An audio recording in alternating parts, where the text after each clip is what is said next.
আরবের বুকে মক্কার পরে আমিনার যেথায় ঘর, খোদার করুণা কাউসার হয়ে ঝরেছে বারংবার, বালাগাল উলা বিকামালিহি কাশাফাত দুজা বিজামালিহি حسنت جميع خصاله صلوا عليه।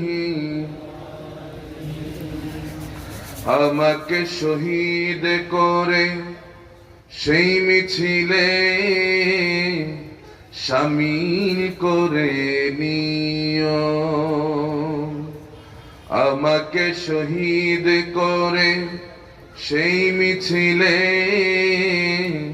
শামিল করে নিও। যেই মিছিলের নেতা আমির হামজা, খুবাইব খাব্বাব, আল্লাহর ছিল যারা অতি প্রিয়, শামিল করে নিও। আম্মা বাদ, আলহামদুলিল্লাহি কাফা ওয়াস সালাতু ওয়াস সালামু আলা হাবিবিহিল মুস্তাফা। আমরা সকলে মুহাব্বতের সহিত পড়ি সাল্লাল্লাহু আলাইহি ওয়াসাল্লাম।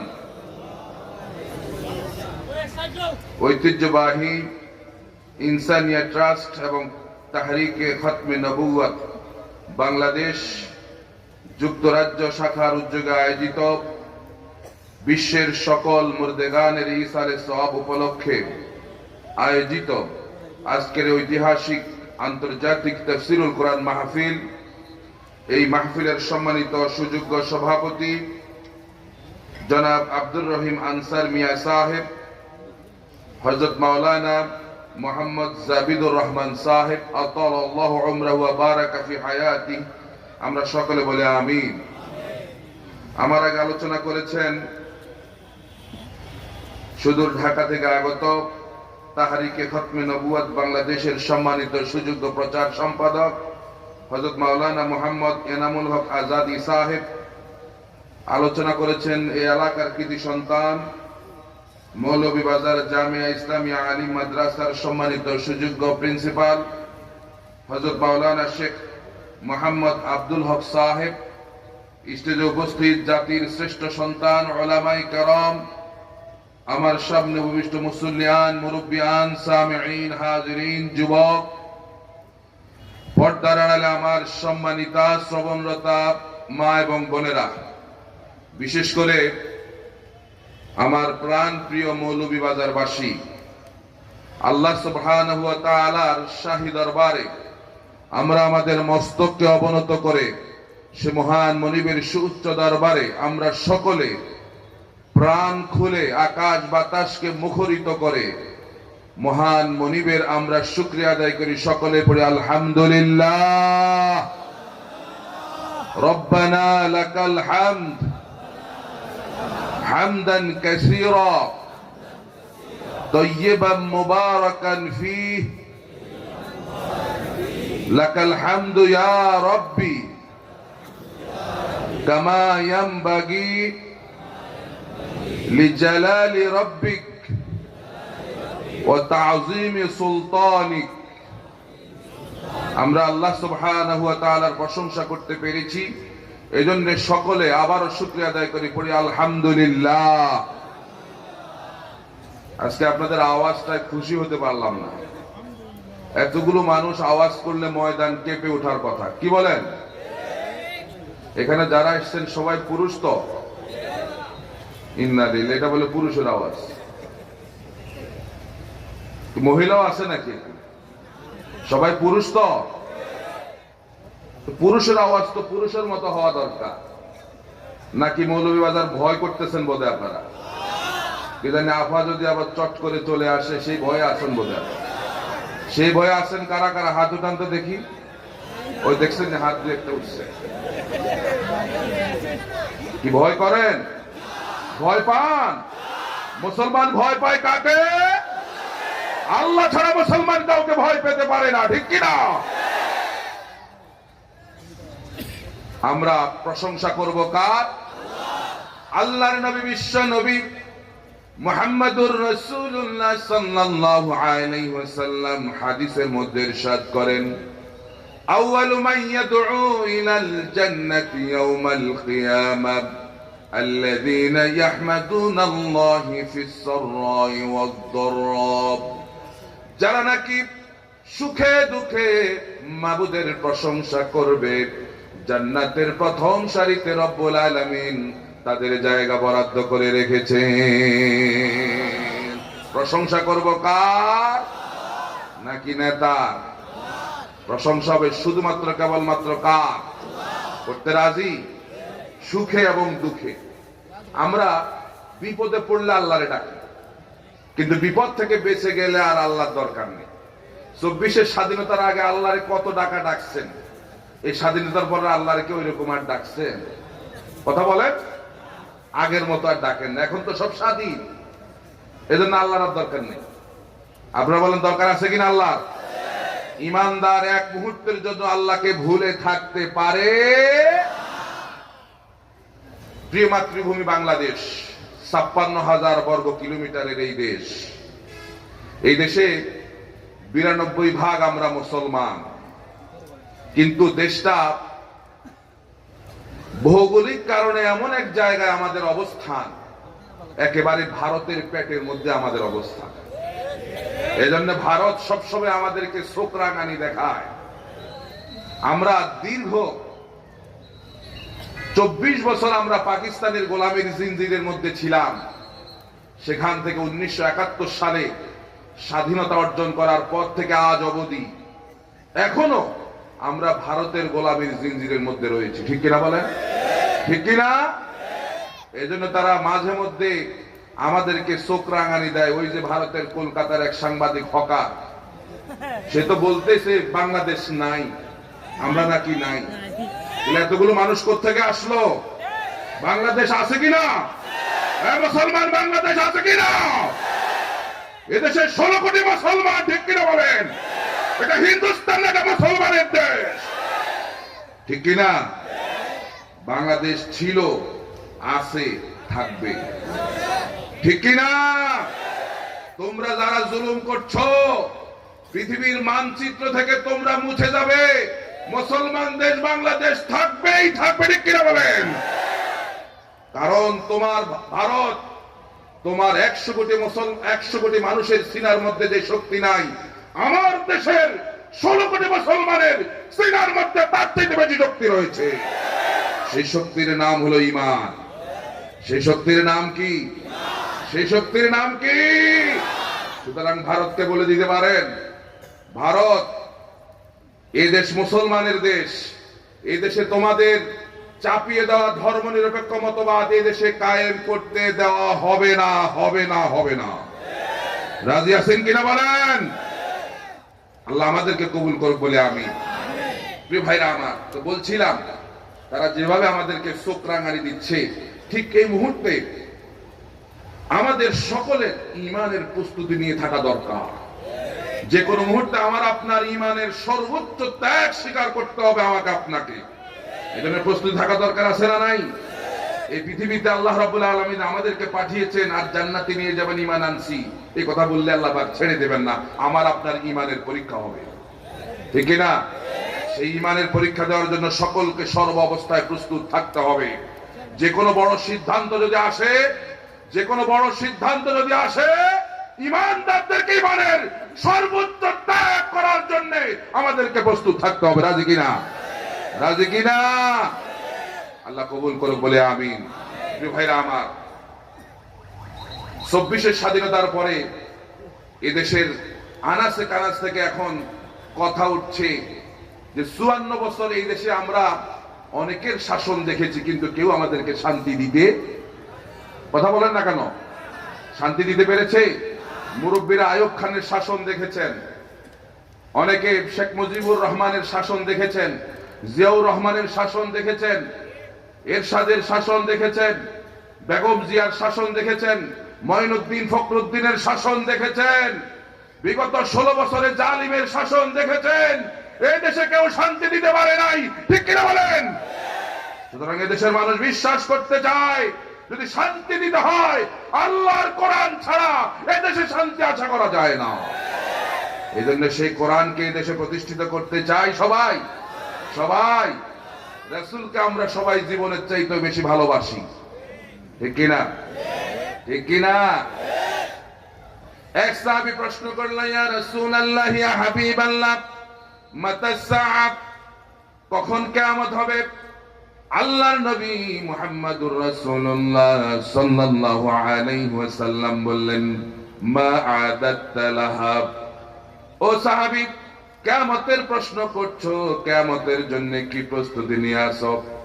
সাহাবী বলল, মা আদাত্তু লাহা, কিয়ামতের জন্য আমার কোনো প্রস্তুতি নাই।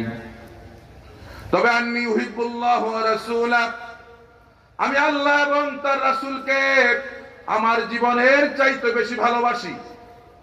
আল্লাহর নবী বললেন, ইন্নাকা মাআ মান আহবাবতা। ও সাহাবী, তুমি যাকে ভালোবাসবে তার সঙ্গে তোমার হাসর হয়ে যাবে। এই বিশাল জনতাকে আমি প্রশ্ন করতে চাই, ভালোবাসবেন কাকে? আজকে এখান থেকে সিদ্ধান্ত নেওয়া লাগবে।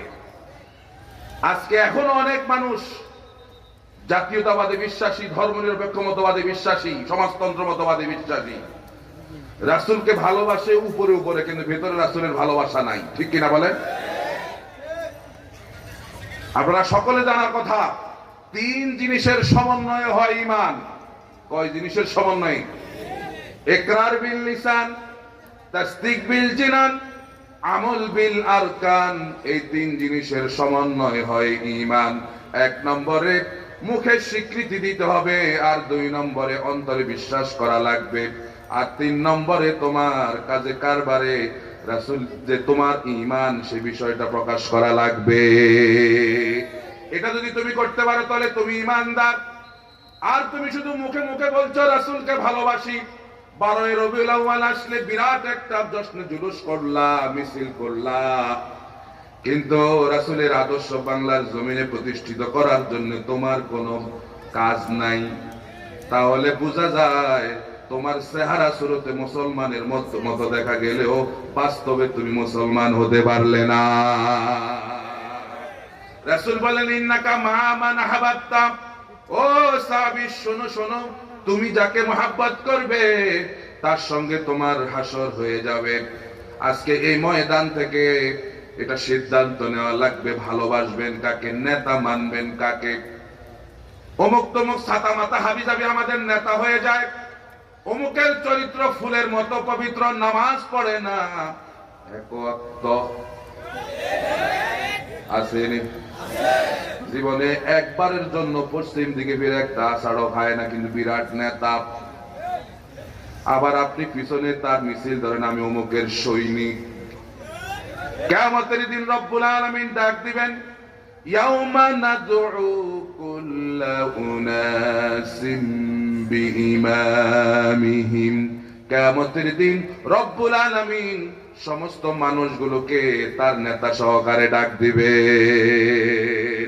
নেতা যদি জাহান্নামী হয়, কর্মীগুলোকেও জাহান্নামে যাওয়া লাগবে কিনা? এজন্য আজকে সবাই বুকে হাত দিয়ে বলেন আপনার নেতাকে, সবাই হাত দেন বুকে, সবাই। আমার নেতা, আপনার নেতা বিশ্ব নবী মুহাম্মদুর রাসূলুল্লাহ সাল্লাল্লাহু আলাইহি সাল্লাম, ঠিক আছে কিনা? সবার নেতা ঠিক আছে?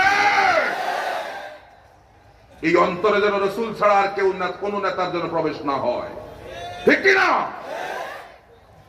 কারণ রাসূলকে নেতা বানাইলে কোনো রিস্ক, কথা বলে, আর হাবিজাবির নেতা বানাইলে রিস্ক আসেনি। কারণ আপনি নিশ্চিত ভাবে বলতে পারেন না যে আপনার নেতা জীবনে মিথ্যা কথা বলেন না, এই কথা আপনি বলতে পারেন না। আপনি নিশ্চিত ভাবে জানেন না আপনার নেতা জীবনে একবারও জেনা করে নাই, অন্যের হক নষ্ট করে নাই, মানুষের উপর জুলুম করে নাই। এই ব্যাপারে আপনি নিশ্চয়তা দিতে, রাসূলের ব্যাপারে নিশ্চয়তা দিয়েছেন কে? আল্লাহ রাব্বুল আলামিন বলেন, ওয়া ইন্নাকা লাআলা খুলুকিন আযীম। নবী হে, আপনি হচ্ছেন উত্তম চরিত্রের উপর প্রতিষ্ঠিত। সুবহানাল্লাহ। রাসূলের চরিত্রে সার্টিফিকেট দিলেন কে? জোরে আওয়াজ দিয়ে বলতে হবে, রাসূলের চরিত্রে সার্টিফিকেট দিলেন কে? আর আপনি যে নেতার পেছনে ঘুরেন, ওই নেতার চরিত্রের সার্টিফিকেট দিয়েছেন কে? হ্যাঁ, কে দিছে? এলাকার চেয়ারম্যান। কে দিছে? এলাকার চেয়ারম্যানের চারিত্রিক সনদ দেয় না? কথা বলেন না কেন? দেয় কিনা? দেয় কিনা? আপনাদের কমিশনার চারিত্রিক সনদ দেয় কিনা? এমন চেয়ারম্যান, এমন কমিশনার চারিত্রিক সনদ দেয় যে চেয়ারম্যান, যে কমিশনের নিজের চরিত্র নাই। কথা বলেন না কেন? আর আমার রসুলের চরিত্রের সার্টিফিকেট দিলেন কে? কে? সে রাসূলকে আমরা সবাই ভালোবাসি। এই দুই সাইড বলে, রাসূলকে সবাই ভালোবাসি, জীবন দিতে পারবো রাসূলের জন্য। কোন কোন যুবক রাসূলের জন্য জীবন দিতে পারবে? তো হাত দেখো আপনাকে।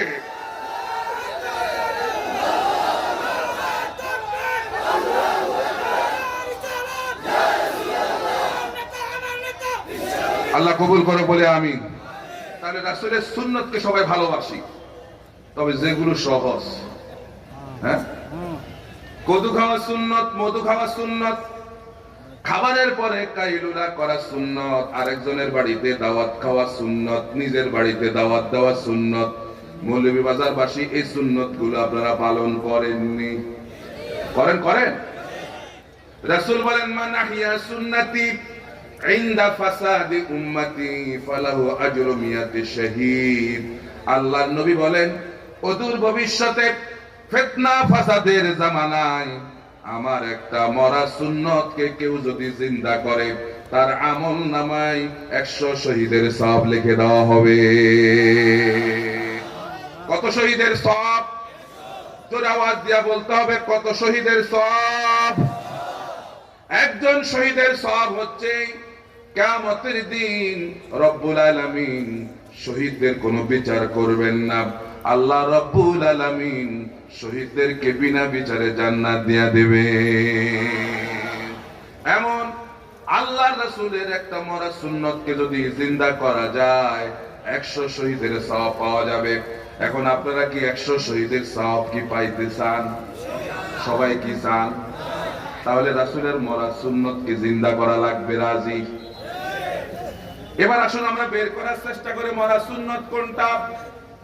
কদু খাওয়া, মধু খাওয়া, খাবারের পরে কাইলুলা করা, মিষ্টি খাওয়া, এগুলা কি মরা না জিন্দা? মৌলভীবাজারবাসী আপনারা কি মিষ্টি খান? খান? খান?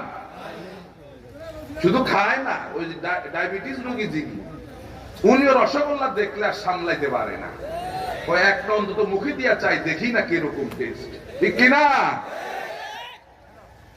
মিষ্টি খায় না এরকম মানুষ কম না বেশি? কম। কম। সবাই মিষ্টি খেতে চায়। আবার অনেকে রাসূলের সুন্নত মনে করেও খায়। রাসূলের সুন্নত। কদু খান কিনা আপনারা? কদু খান? তাহলে সুন্নতটাও জিন্দা আছে, মধু খাওয়ার সুন্নতটাও জিন্দা আছে।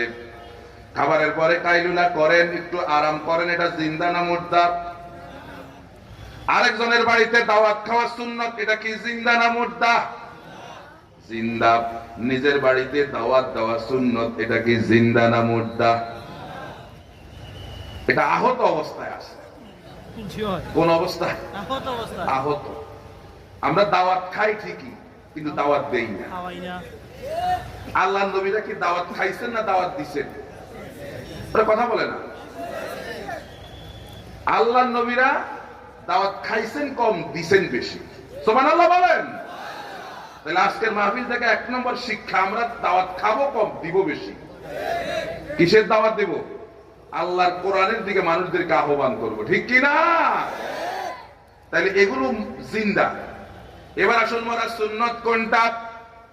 আল্লাহর নবী, বিশ্ব নবী মুহাম্মদুর রাসূলুল্লাহ সাল্লাল্লাহু আলাইহি ওয়াসাল্লাম মক্কা থেকে মদিনায় হিজরত করে যাওয়ার পর 1 দিন 2 দিন নয়, 1 বছর 2 বছর নয়, কমপক্ষে 10 বছর আল্লাহর নবী এই কোরআন দিয়ে দেশ চালিয়েছেন। রাসূলের জীবনের শ্রেষ্ঠ সুন্নত হচ্ছে কোরআন দিয়ে দেশ চালানো। কিন্তু প্রিয় মাতৃভূমি, 56,000 বর্গ কিলোমিটারের এই দেশ 54 বছর হয়ে গেছে স্বাধীনতার, কিন্তু একটা সেকেন্ডের জন্য এই দেশ আল্লাহর কোরআন দিয়ে চলে না। সেই মরা সুন্নতকে জিন্দা করতে চায় সবাই। সেটা কোনটা?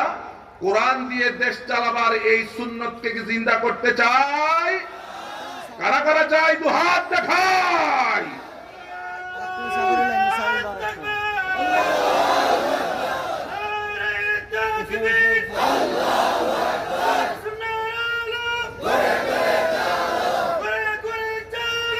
আল্লাহ কবুল করে বলে আমিন।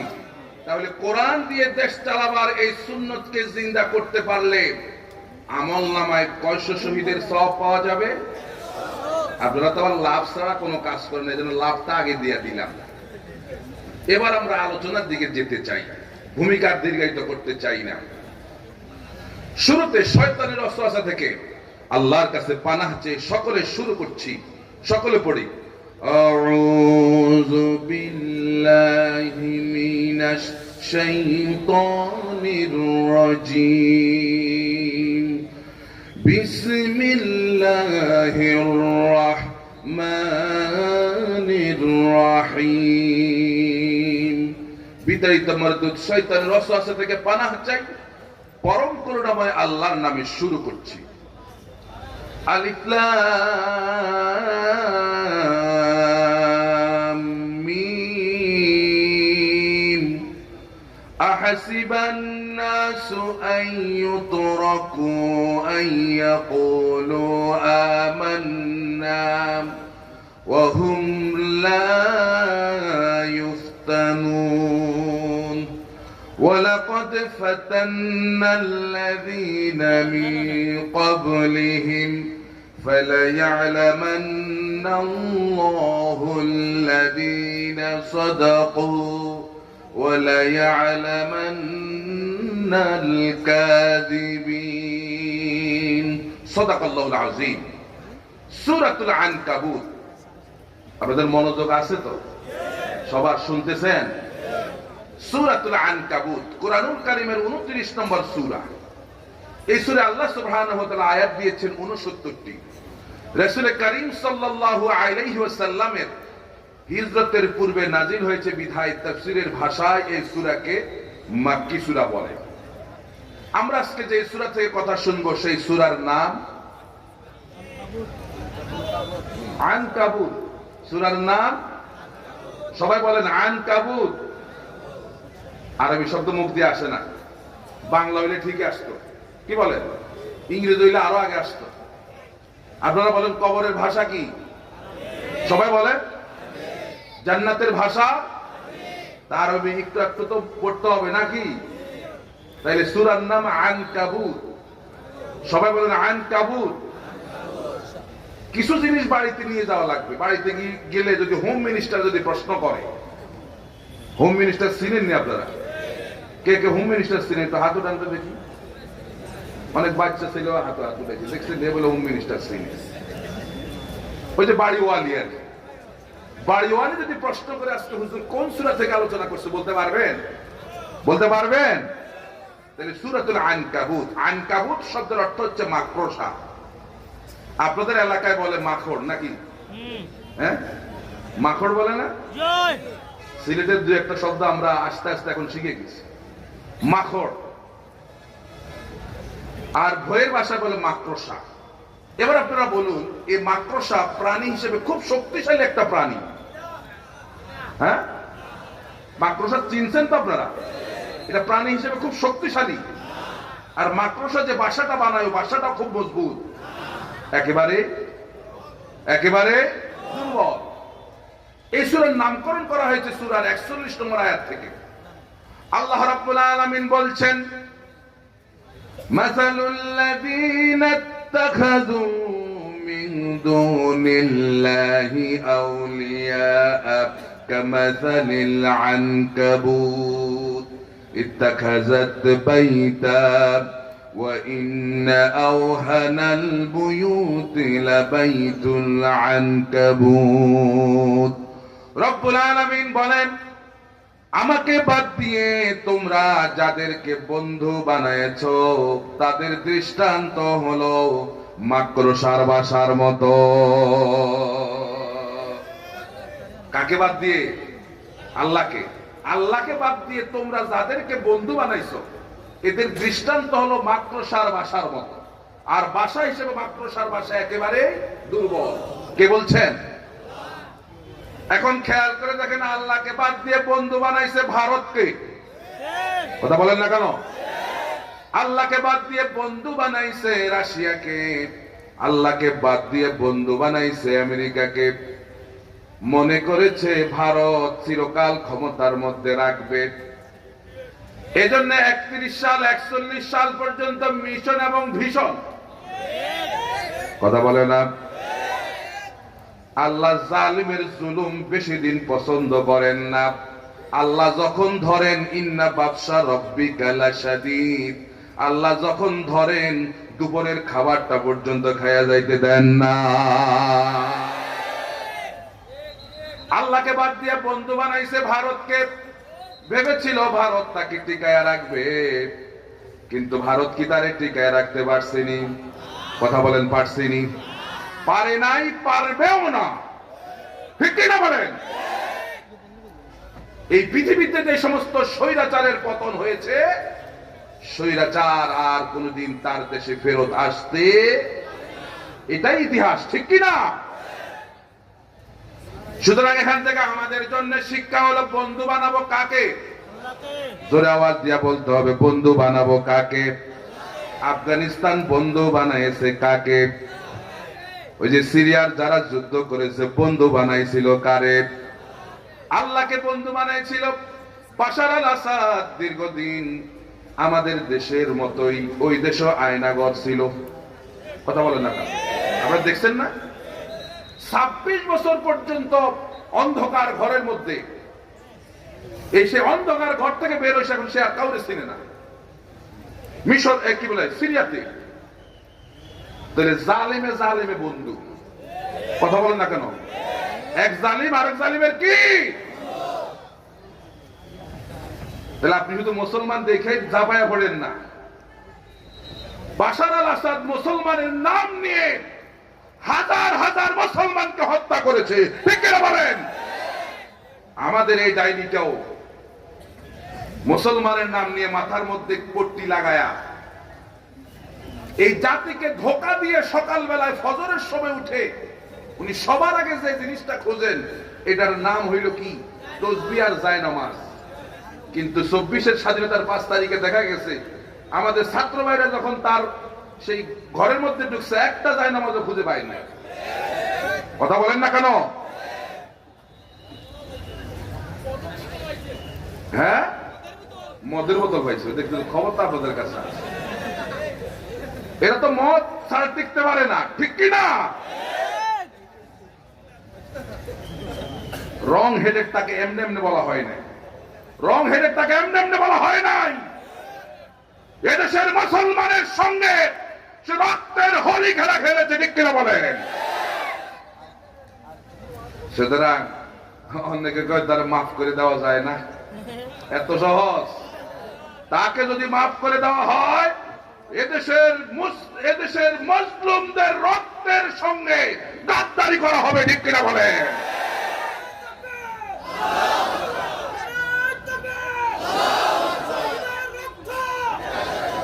প্রিয় ভাইরা আমার, হঠাৎ মনে পড়ে গেল এদেশের অর্থনীতির চাকাকে যিনি সবচেয়ে বেশি ঘুরিয়েছিলেন, সে আমাদের প্রিয় ভাই মীর কাসেম আলী।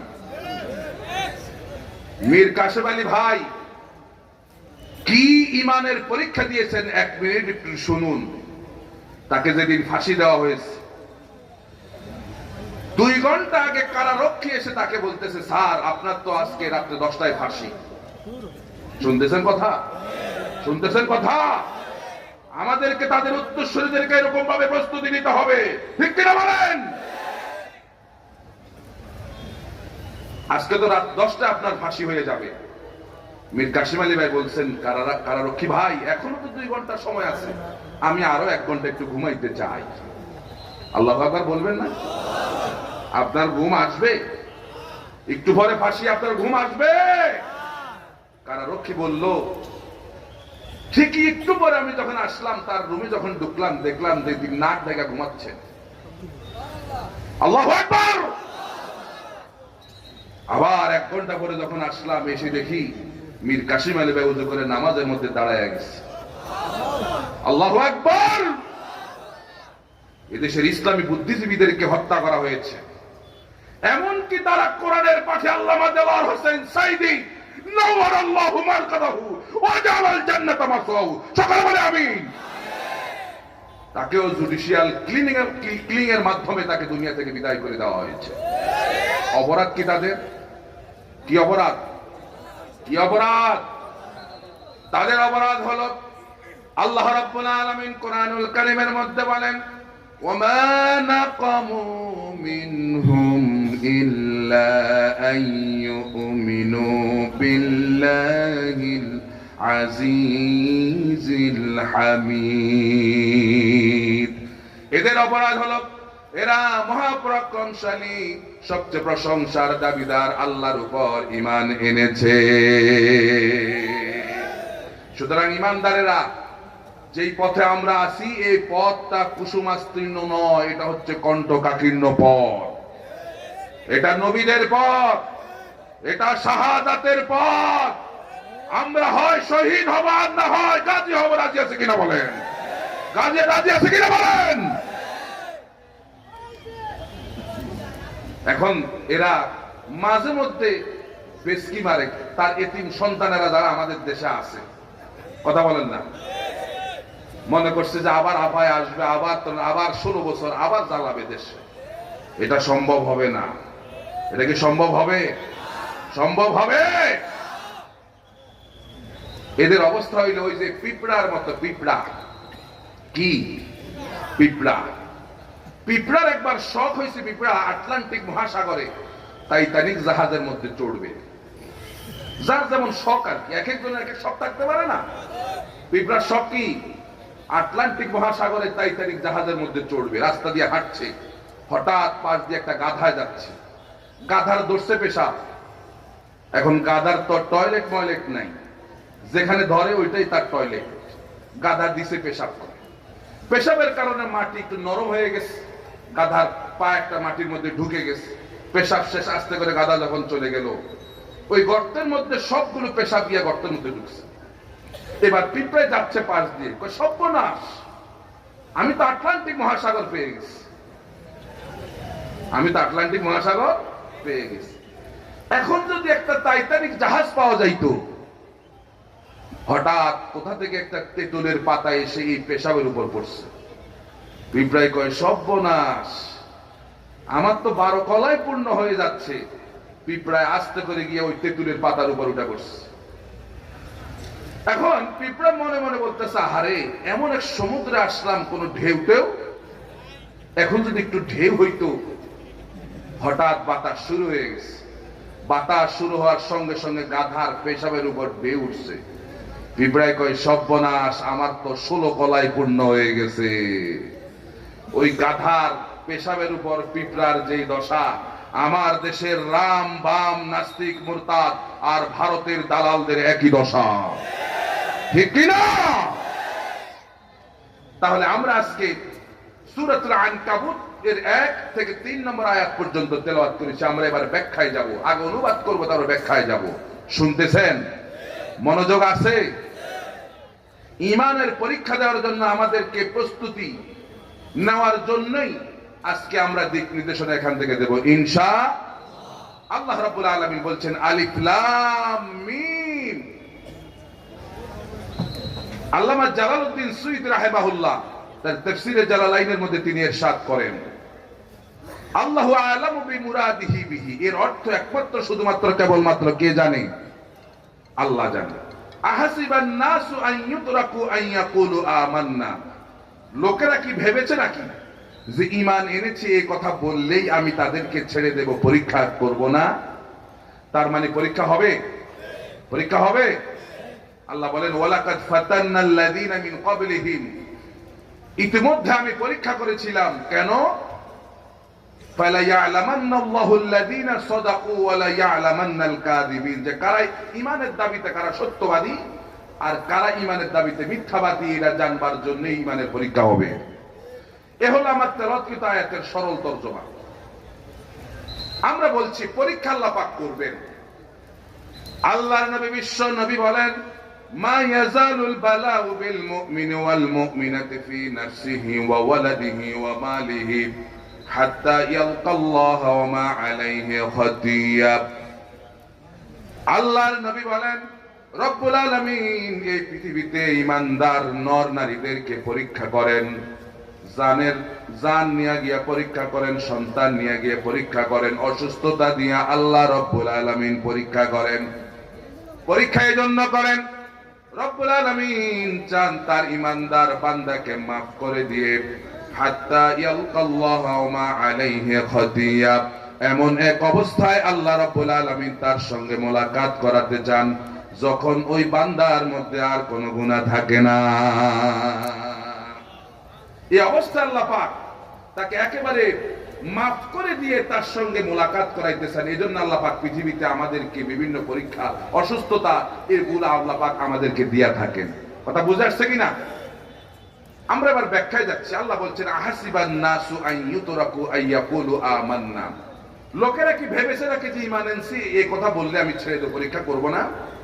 এর অর্থ হলো এই, আমাদের দেশে অনেকে মনে করে আমি যখন অমুক পীর সাহেব হুজুরের মুরিদ হইছি আমার জান্নাত ঠেকায় কে, কি বলে কিনা? এমনকি আমার দেশের অনেক পীর সাহেব হুজুর তাদের মুরিদদেরকে জান্নাতের সার্টিফিকেট দেয়, জান্নাতের পাসপোর্ট দেয়। এমন পীর সাহেব হুজুর জান্নাতের পাসপোর্ট দেয় যার নিজেরই পাসপোর্ট নাই, কি ঠিক কিনা? আল্লাহ পাক কি এই পৃথিবীতে কারো কাছে জান্নাতের জামিনদার দিবেন, দায়িত্ব দিবেন, তুমি অমুকেরে দিবা, অমুকেরে দিবা, অমুকেরে দিও না, এটা কি কারো হাতে দিবেন? একটু চিন্তা করেন, যদি দিত, আমাদের দেশে কোন পীর সাহেব হুজুরকে যদি এই জান্নাতের পাসপোর্টটা দিত, তোমার পছন্দ অনুযায়ী দিও, উনি দিতেন? কথা বলেন না কি? উনি শুধু দেখে দেখুন আর মরিচ যারা এদের কার বাইরে কেউ দিতেন না। কথা বলেন না কেন? কি বাস্তব না অবাস্তব? এই জন্য আল্লাহ এই দায়িত্ব কাউরে দেন। জান্নাতের দায়িত্ব কার কাছে? জাহান্নামে। এজন্য আমরা কাউকে জান্নাতীয় বানাইতে পারি না, জাহান্নামীয় বানাইতে। সবটাই কার ইচ্ছা? কার ইচ্ছা? তাহলে আল্লাহ রাব্বুল আলামিন শুরুতে আমাদের ভুল ভেঙে দিয়েছেন যে ঈমান আনছি এ কথা বললে ছেড়ে দেব না, পরীক্ষা হবে, পরীক্ষা হবে। আর আমাদেরকে প্রস্তুতি নিতে হবে, ঠিক কিনা বলেন? আমাদেরকে ঐক্যবদ্ধভাবে প্রস্তুতি নেওয়া দরকার। আজকে আমরা এক হতে পারছি না মুসলমানরা, আজকে আমরা মুসলমানরা এক হতে পারছি না। ততদিন পর্যন্ত বাংলার 16 কোটি মুসলমান এক হতে না পারবে, ততদিন পর্যন্ত ভারত এবং বিভিন্ন দেশের আগ্রাসনের মধ্যে আমরা থাকব, ঠিক কিনা বলেন? তাদের দাবিদারি এই দেশে চলবেই যতদিন পর্যন্ত আমরা এক হতে পারবো না। আজকে আমাদের মধ্যে বিরোধিতা কোথায়? হাত কোন জায়গায় বাঁধবো এটা নিয়ে মারামারি আছে না নাই? কথা বলেন। মিলাদকে আসতে বলবো না জোরে বলবো, মুনাজাতকে হাত উঠাই দেবো না কিনা দেবো না, আমিনকে আসতে বলবো না জোরে বলবো, এগুলো নিয়ে মারামারি। ইহুদি খ্রিস্টানরা দূর থেকে হাত তালি দিচ্ছে আর বলছে তোমরা এগুলো নিয়ে মারামারি করো, আসল জায়গা তোমাদেরকে শেষ করে দিচ্ছি আমরা, ঠিক কিনা বলেন? কোন জায়গায় হাত বাঁধবে এটা নিয়ে মারামারি। ওই যে 3 জন মিলে নামাজ পড়ছে, কয়জন? জোরে বলেন কয়জন? একজন হানাফি, একজন মালিকি আর একজন আহলে হাদিস। এখন হানাফি মাযহাবের লোকটা বলতেছে, ভাই যেহেতু এই দেশে আমাদের মাসলাকের লোক বেশি, অনুসারী বেশি, ইমামতি আমি করব, যাও ইমামতি যাও। হানাফি মাযহাবের লোকটার সামনে গিয়ে আল্লাহু আকবার বলে হাত বাঁধছে নাভির উপরে। মালিকি মাযহাবের লোকটা পিছন ধরে পাঞ্জাবি ধরে টান মারছে, মিয়া তোমার তো নামাজই হয় না, নামাজ কেমনে পড়তে আমারে দেখে নামাজ শিখো। সে সামনে যায় বলতেছে আল্লাহু আকবার বলে হাত দিছে ছেড়ে। মালিকি মাযহাবের একটা মত আছে হাত ছেড়ে দেওয়া। আহলে হাদিস ভাই পিছন থেকে পাঞ্জাবি ধরে টান মারছে, টান মেরে বলে মিয়া নামাজ তো তোমার হয় না, নামাজ কেমনে পড়তে আমারে দেখে নামাজ শিখো। সে এবার আল্লাহু আকবার বলে হাত বাঁধছে এরকম বুকের উপরে আর পাটা ফাঁক করছে। এই দৃশ্য দেখছে বাহির থেকে এক মুসল্লি, সে ভেতরে আসা বলে মিয়া সাহেব তোমাদের 3 জনের একজনেরও তো নামাজ হয় না, নামাজ কেমনে পড়তে হয় আমার দেখে নামাজ শিখো, সে আল্লাহু আকবার বলে হাত বাঁধছে কপালের উপরে। কোন জায়গায় বাঁধছে? দিনের জন্য তো বিরাট রাগ। আমাদের নামাজ হয় না, তোমারটা বুঝি হয়? তো মিয়া, আমাদের নামিতে হাত বাঁধাতে কোনো দোষ নাই, বুকের উপর হাত বাঁধাতে কোনো দোষ নাই, হাত ছেড়ে দেওয়াতে দোষ নাই। মসজিদে হারামে জায়গা দেখেন কত রকমের মানুষ নামাজ পড়ছে, কোনো দোষ নাই। মুসলমানদের সবচেয়ে বড় দোষ হচ্ছে এখন কপালের দোষ। কি কথা ঠিক কিনা বলেন? আজকে এই ফতোয়ার সমস্ত রেশারেশি বন্ধ করে দিয়ে গোটা বাংলাদেশের মুসলমানদেরকে আজকে এক হয়ে যাওয়া দরকার। ঠিক কিনা বলেন?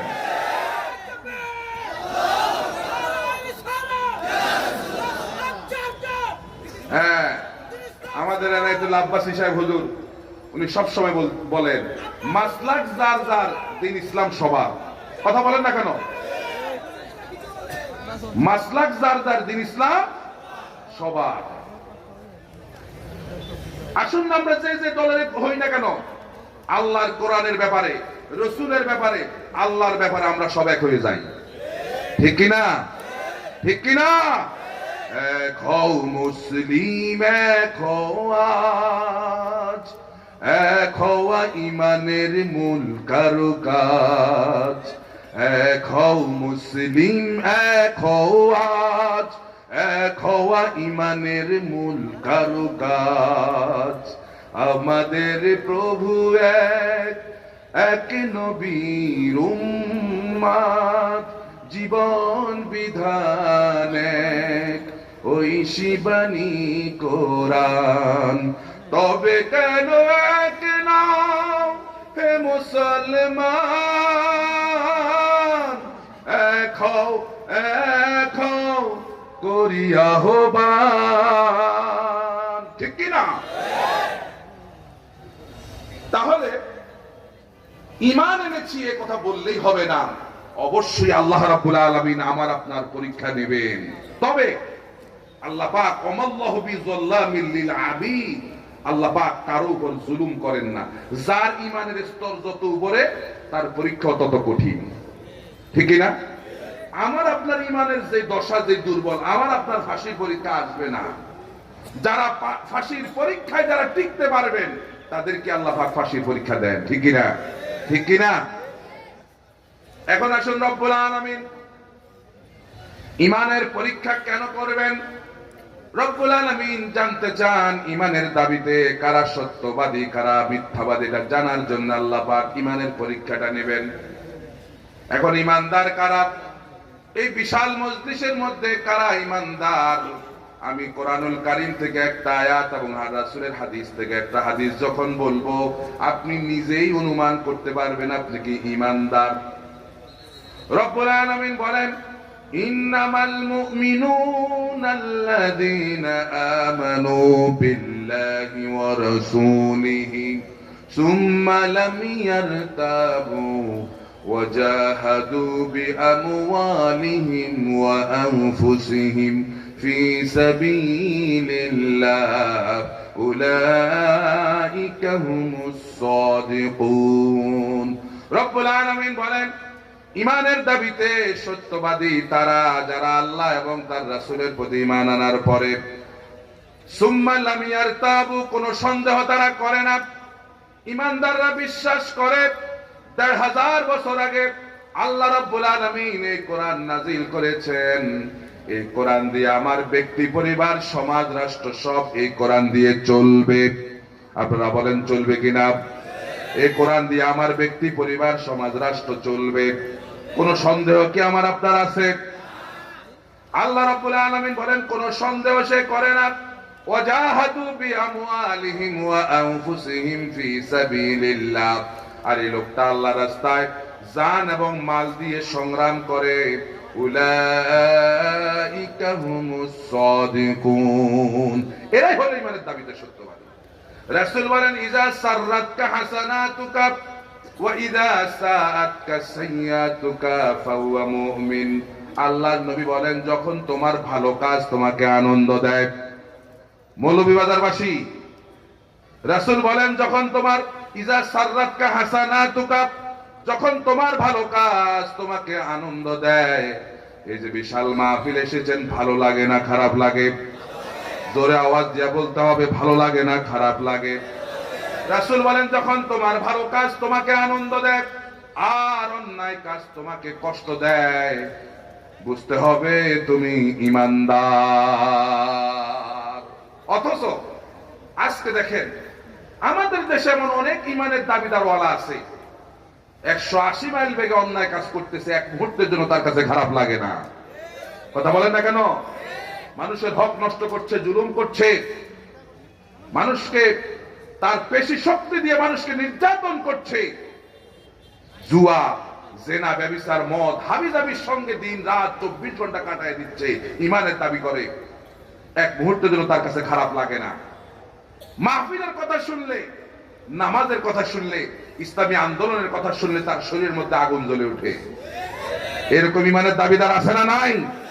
তাহলে রাসূলের হাদিস অনুযায়ী সে ঈমানদার হতে, কারণ তার মুখে এক, অন্তরে আরেক, মুখে একটা অন্তরে আরেক।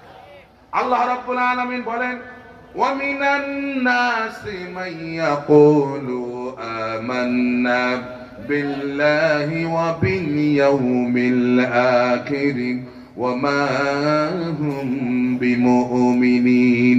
লোকেদের মধ্যে এমন অনেক ঈমানদার আছে যারা মুখে বলে আল্লাহর প্রতি ঈমান এনেছি, পরকালকে বিশ্বাস করি। আল্লাহ বলেন এরা একটা ঈমানদার না। আল্লাহু আকবার। কারণ এটা তার মুখের কথা, অন্তরের কথা না। মুখে বলে এক, অন্তরে আরেক, কাজে ও ঈমান আমানের কোনো পরিচয় নাই। এজন্য কোরআনের ভাষায় যারা মুখে একটা বলে, অন্তরে আরেকটা, কাজে কারবারে আরেকটা, কোরআনের ভাষায় তাদেরকে বলে মুনাফিক। প্রিয় মাতৃভূমিতে এখন মুনাফিকের সংখ্যা বেশি না কম? জোরে আওয়াজ দিয়ে বলতে হবে, বেশি না কম? বেশি। কারণ ইসলামের সবচেয়ে বড় দুশমন হচ্ছে মুনাফিকেরা। ইহুদি খ্রিস্টানরা ইসলামের এত ক্ষতি করতে পারে না যত ক্ষতি করে মুনাফিকেরা, ঠিক কি না? এজন্য সময় মতো হিসাব নিকাশ করে আগানো লাগবে, ঠিক কি না? প্রিয় ভাইরা আমার, আল্লাহ রাব্বুল আলামিন পরীক্ষা নেবেন। সমস্ত নবী এবং রাসূলরা এই পৃথিবীতে ঈমানের পরীক্ষা দিয়েছেন। রাসূল বলেন, আশাদ্দুন নাসি বালাআন আল আম্বিয়া। এই পৃথিবীতে সবচেয়ে কঠিন নির্যাতনের শিকার হয়েছেন আল্লাহর নবীরা। বনি ইসরায়েলের যুগে একদিনে 46 জন নবীকে জবে করে দেওয়া হয়েছে, শুধুমাত্র ঈমানের পথে থাকার কারণে। রব্বুল আলামিন কোরআনুল কারীমের মধ্যে বলেন, ইয়া হাসরাতান আলাল ইবাদি মা ইয়াতিহিম মির রাসূলিন ইল্লা কানু বিহি ইস্তাহজিউন। বান্দার প্রতি আমার আফসোস, এই পৃথিবীতে একজন নবী পাঠাই নাই যাদেরকে সমকালীন যুগের লোকেরা মারে নাই, নির্যাতন করে নাই, নিষ্পেষণ করে নাই। তাহলে যেই পথে আমরা আসি, এই পথটা সহজ পথ না, এটা কণ্টকাকীর্ণ পথ, এটা নবী রাসূলদের পথ, এটা সাহাবায়ে কেরামদের পথ, ঠিক কি না? ঠিক কি না? হযরতে খাব্বাব রাদিয়াল্লাহু তাআলা আনহু, ঈমান আনার অপরাধে খাব্বাব রাদিয়াল্লাহু তাআলা আনহুকে জ্বলন্ত কয়লার মধ্যে শুইয়ে দেওয়া হয়েছে। একদিন হযরত ওমর খাব্বাব রাদিয়াল্লাহু তাআলা আনহুকে খালি গায়ে দেখে বলছে, খাব্বাব, তোমার শরীরের মধ্যে এত বড় বড় গর্ত কেন? খাব্বাব বলল, ভাই ওমর, তোমার কি মনে নাই, ইসলাম কবুল করার অপরাধে কাফের বেঈমানেরা আমাকে ধরলো, আমাকে বলল লাত এবং মানাতের প্রতি ঈমান আনার জন্য, আল্লাহর প্রতি ঈমান ছেড়ে দিতে। আমি রাজি হই নাই।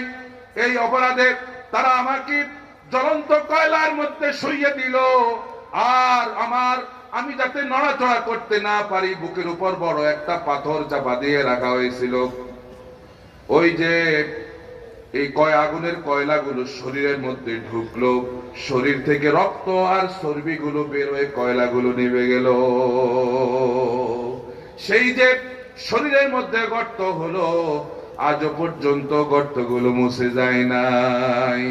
এরকম নির্যাতন সহ্য করতে না পেরে হযরতে খাব্বাব রাদিয়াল্লাহু তাআলা আনহু বুখারীর হাদিসের মধ্যে এসেছে, একদিন রাসূলের দরবারে গিয়া বলল, ইয়া রাসূলুল্লাহ, শাকাউনা ইলা রাসূলিল্লাহি সাল্লাল্লাহু আলাইহি ওয়াসাল্লাম ওয়া হুয়া মুতাওয়াসসিতুন বুরদাতুন লাহু ফি জিল্লিল কাবা। শুনতেছেন? শুনতেছেন? মনোযোগ আছে? নারায়ে তাকবীর, নারায়ে তাকবীর। কার কথা বলছি? হযরতে খাব্বাব।